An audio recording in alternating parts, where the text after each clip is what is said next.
You know it, I know it. Georgia is booming with so much entertainment from films, televisions, to video games. The A Scene covers it all. And one of those shows is the popular Netflix series Love is Blind, which is the #1 show on the streaming service.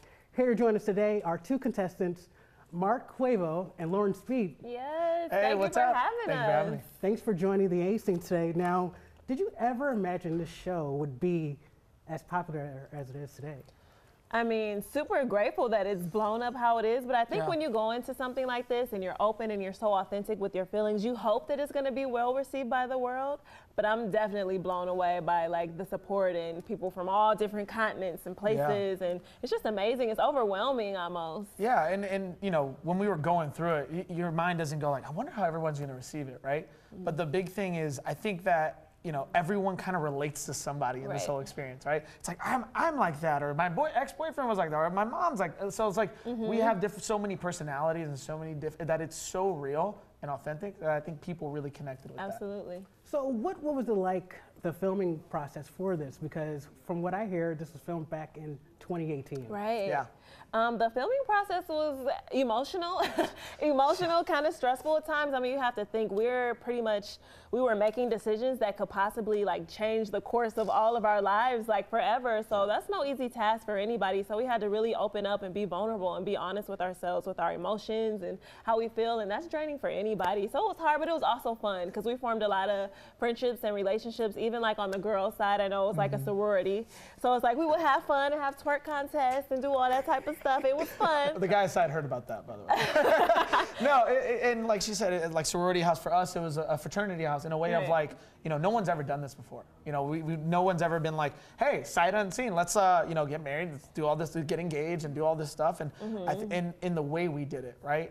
But we had so much support, and I know the guys were always like, every time a guy would walk out of the pod, we're always like, what happened, man? Like, are you okay? Like, because you did get so vulnerable that like, I think everyone came out of this experience as a different person in a way, but in a better way, because I'm a better communicator, better friend, better son, better everything. So super thankful. Yep. So how did you guys keep this under wraps for so long? Because here we are in 2020, and you guys are the #1 show trending on Twitter, Netflix, all streaming platforms. How did you keep it a secret? I mean, it was definitely hard, but I feel like throughout the past year and a half, you know, before this show came out, people really didn't know who we were. So we were able to luckily go on about our normal lives and do what we do. Now, after the show came out, that was a little bit different, but luckily we had that time and space to kind of really work on ourselves and even kind of prepare ourselves for everyone getting in our business, you know what I'm saying? And to piggyback off that, I mean, that was such a good point, is that like, I think that year and a half was so important for us to like really be able to like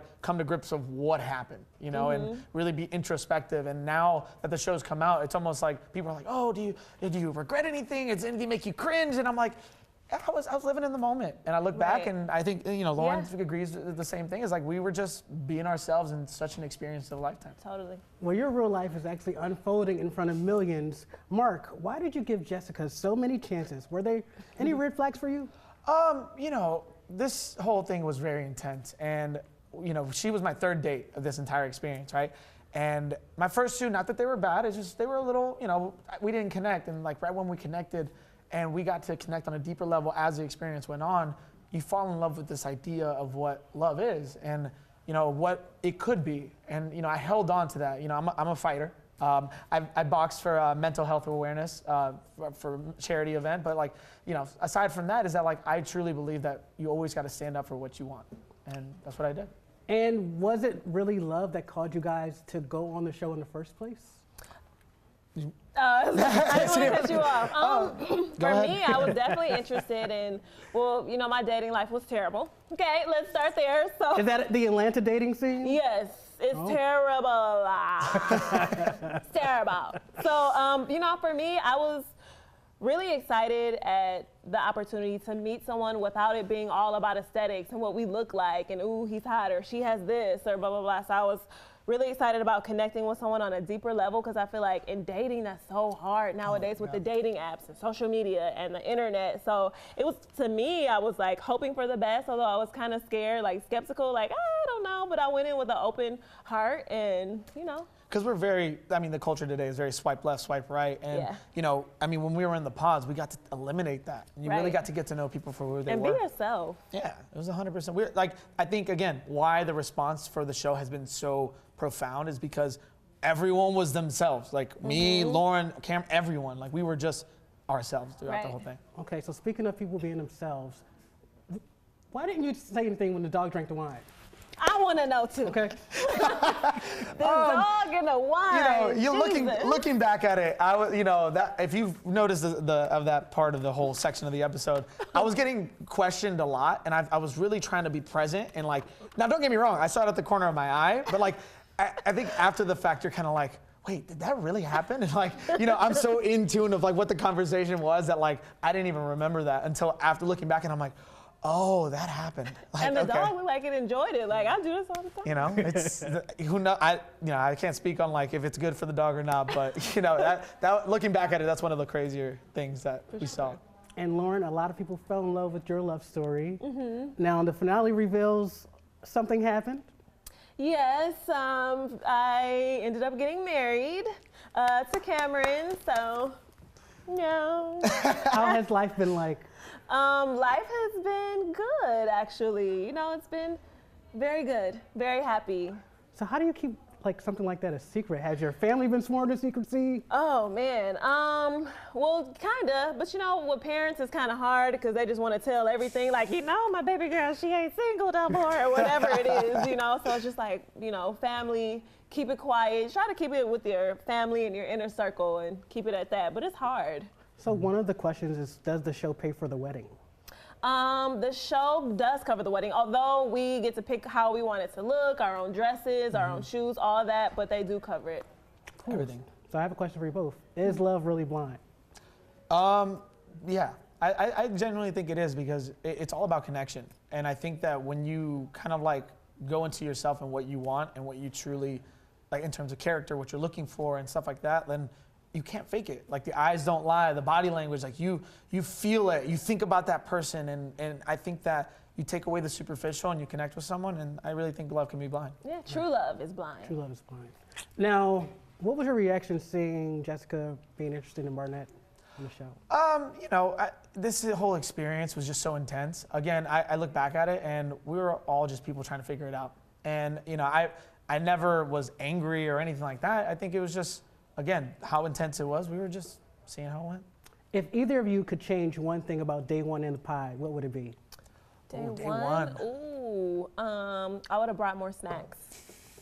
What were the snacks like? How did We had Skittles, we had like Kit Kat. Wine. Yeah, the wine, and then like little like Rada. vodka shooters. So then it was like, I'm like, what is this like come on, like Yeah. help us out a little bit, not like But I don't have any regrets, though. I feel like I asked all the questions that I needed to first day, and I feel like I did pretty good. Yeah, first day, you know, what was cool about it is that because they only give us a certain amount of time to ask those questions, like you really had to narrow down what you wanted to ask. Right. Like what was important to you. So I think that was so valuable because then I could just like ask every girl that I dated, like, hey, do you believe in this? And I wouldn't take anything back. Yeah. So being only 24 on the show, what made you feel like you were absolutely ready for marriage? You know, I think going into it, it's an experience of a lifetime, right? You look at it as like you have an opportunity to find the love of your life. I think that we all, no matter what this world is, like we're all kind of hoping to like grow old with someone in a rocking chair, right? No matter what it is, whether that's, you know, gay, straight, doesn't matter who you are. It's like we all want to be loved. And I kind of viewed it at that time of like, why not? You know, if I find it, amazing, beautiful, let's do it. If not, then I know it'll be an experience that I'll always take something out of it. Now, Mark, a lot of ladies have been writing the A scene after they found out you were coming to the show, and they want to know if you're single or not. So you got to find out at a reunion March 5th. Then all the tea gets spilled, but you know, we'll find out March 5th. The tea how is everything- piping hot. Yeah. The tea is piping hot. All right, guys. Well, thank you so much for joining us today. And for you guys checking us out, check us out on 11alive.com/CA scene for more on the booming entertainment scene right here in Atlanta.